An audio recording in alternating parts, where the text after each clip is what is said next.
Okay, welcome back students who are taking financial accounting, and in this series of videos we are working on the assigned homework problems from the digital study guide for chapter 11, the group B exercises. Note, accounting is about understanding the concepts and then applying that understanding to the situation at hand. If you get the application aspect wrong, that is one thing and is easily remedied by watching someone else work the problem.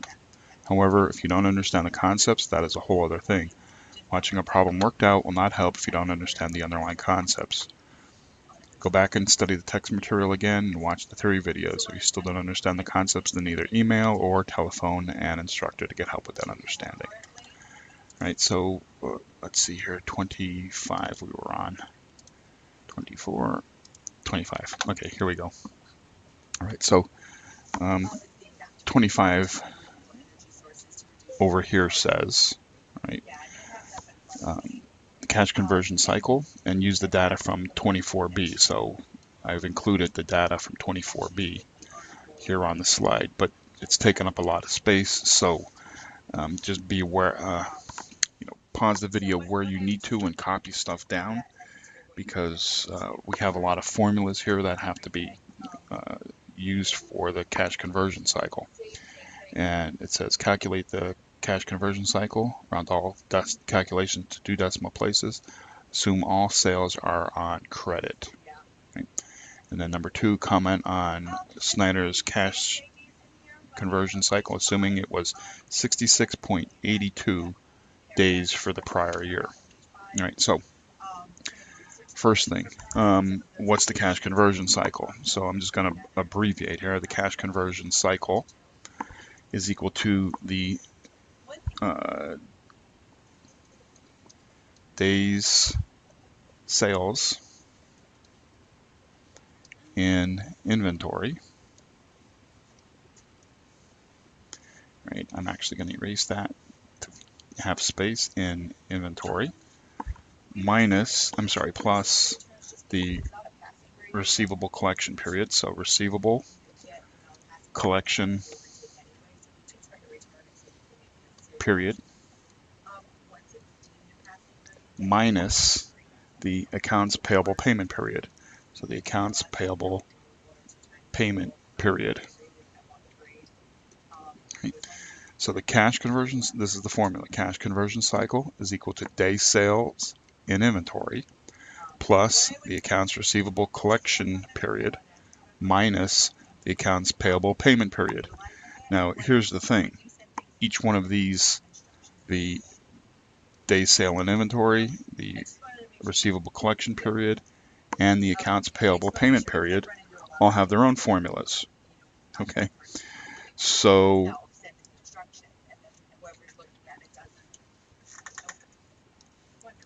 this here is one of these here situations where you just can't go picking and choosing. You have to understand each and every one, each and every part of the formula, and do the math for those parts of the formula, and then obviously put it all together.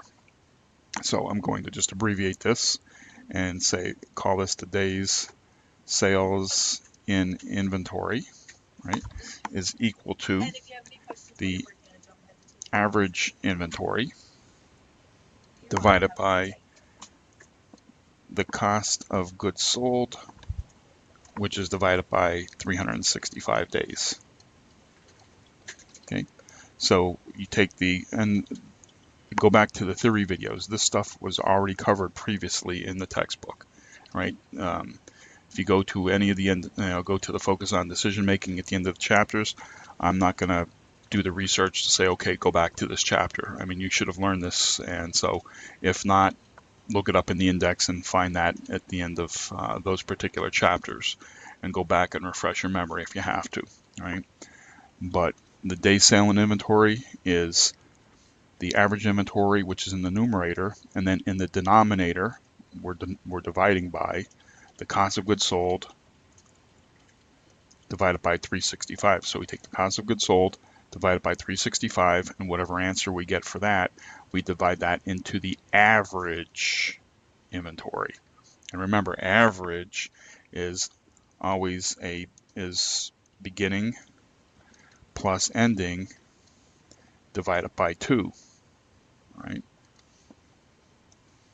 Okay, so that's the formula for the days sale in inventory. Right now, the receivable collection period, and let's see here. I'm going to stick it here. The receivable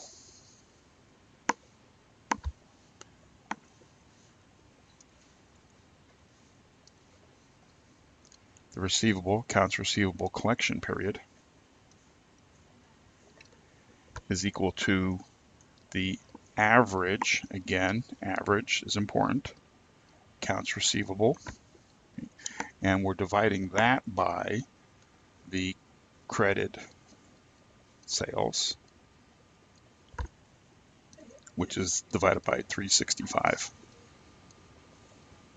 All right, so that's the formula for the accounts receivable collection period. We take the average accounts receivable and we divide that by, so we take our credit sales and divide that by 365, and whatever answer we get for that, we divide that into the average accounts receivable. Right? And then the accounts payable payment period is equal to the, again, average accounts payable, which is divided by the cost of goods sold, which is divided by 365 days. So again, you're taking the cost of goods sold, dividing it by 365, and then we're dividing it into the average accounts payable. And so we have to do, we have to do these calculations, these three calculations, before we can actually do the cash conversion cycle. Right? So we'll do the day sale in inventory first. Right? The days sale in inventory is our average inventory. So let's look at our inventory here. Here's our inventory account. And so average inventory is 38,000 plus the 24,000, right, which is 62,000. We take 62,000 and divide that by 2, which gives us 31,000. Okay, that's what goes in the numerator because that's our average inventory. So we have 31,000 in the numerator. Right? Again, this formula here, and I'm going to erase, so it's 38,000 plus 24,000, and we divide that by 2, right? And that gives us the 31,000. Right? That's this portion of the day sales in inventory, the average inventory. Then we take the cost of goods sold and divide that by 365. So our cost of goods sold, let's find it here. Here's our cost of goods sold right here, and that's 103,000.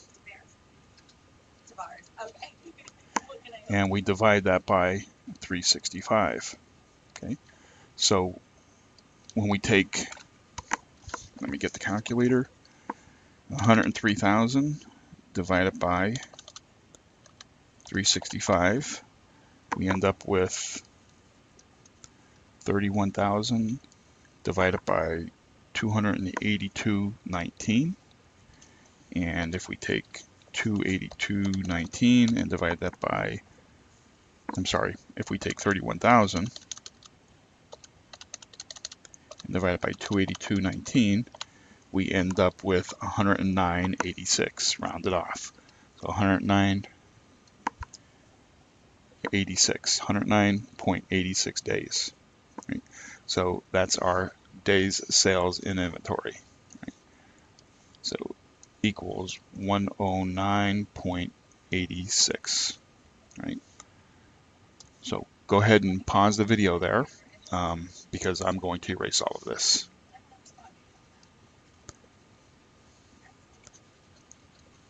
All right.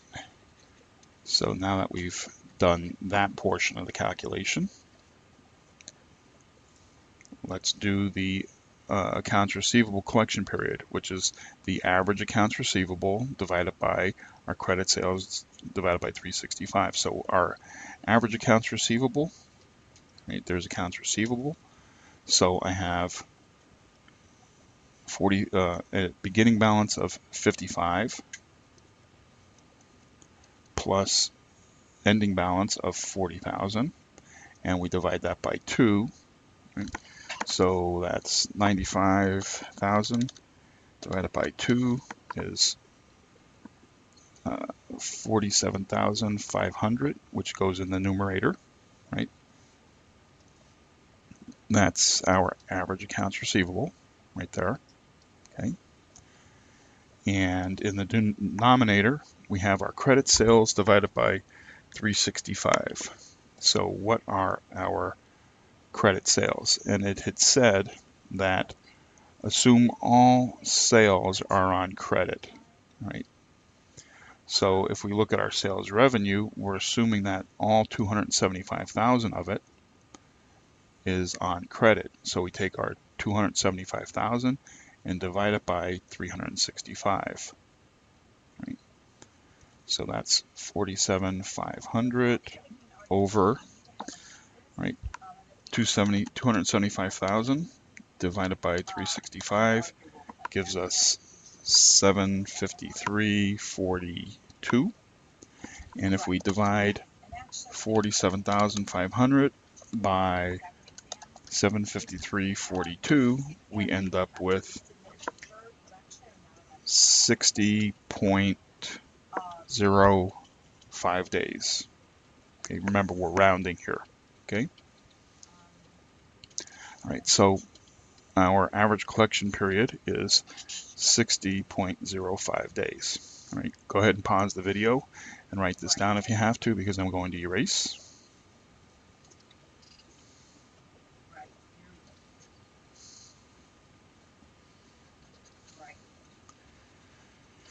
Okay, now last we have our accounts payable payment period, which, I mean, if you notice, we're kind of like following the same, format here. We're doing an average of whatever it is that we need, and then we're either using cost of goods sold or our credit sales and dividing it by 365. So for the accounts payable payment period, we're looking at our average accounts payable. Right, so we come up and here's our accounts payable, and our beginning balance was 27,000. Our ending balance is 36,000. We divide that by 2 to get the average. So 27 plus 36 divided by 2 is $31,500. Okay, so that's that. And then in the denominator, we have our cost of goods sold, which again was 103,000, and we divide that by 365. Right? So when we do the math, we have in the numerator 31,500. In the denominator, we take 103,000 divided by 365, which gives us again that 282.19. And when we divide 31,500 by the 282.19, we end up with 111.63 days, rounded. Okay, so this is 111.63. All right, so go ahead and pause the video because I'm going to erase again. Okay, now that we've got those figures, right, which make up the day sales and inventory, the accounts receivable collection period, and the accounts payable payment period, right, we add and subtract. So what do we have here? We have 109.86, and we're adding in the accounts receivable of 60.05, and then we're subtracting out the 111.63. And when you do that math, you end up with 61.28 days. Okay, so that is the cash conversion cycle for Snyder Services. Right? Now, Just as a quick aside, think about what that means. All right, cash conversion cycle. All right, think about what those words mean. Cash. We're looking at cash conversion. How quickly we can convert into cash, and then cycle, meaning a period of time, over a period of time. But the conversion, what are we looking at? Well, we look at accounts receivable and accounts payable because we're, that is a, we're, that's quote unquote on account, on credit, okay? And we have to figure out how quickly, I mean, obviously, you know, when we want customers to pay, everything should be on a cash basis, meaning we sell something, we should get cash immediately. If we have to buy something, we should get cash immediately. But, and the reason why I'm explaining this is part of the reasoning for answering question number 2 here, which says, comment on Snyder's cash conversion cycle, assuming it was 66.82 days for the prior year. So if we look at a perfect world where customers pay us cash and when we buy something, we pay out cash, right? The cash conversion cycle would be 0 because we're just using strictly cash. We're not using any credit. But because we use credit, the issue is how long is that credit sitting out there, okay? So if we, on a timeline, on a timeline, if we're here at 0 where we always pay cash, right? That's the ideal place to be, right here at 0. But as we extend credit, we go out in time, right?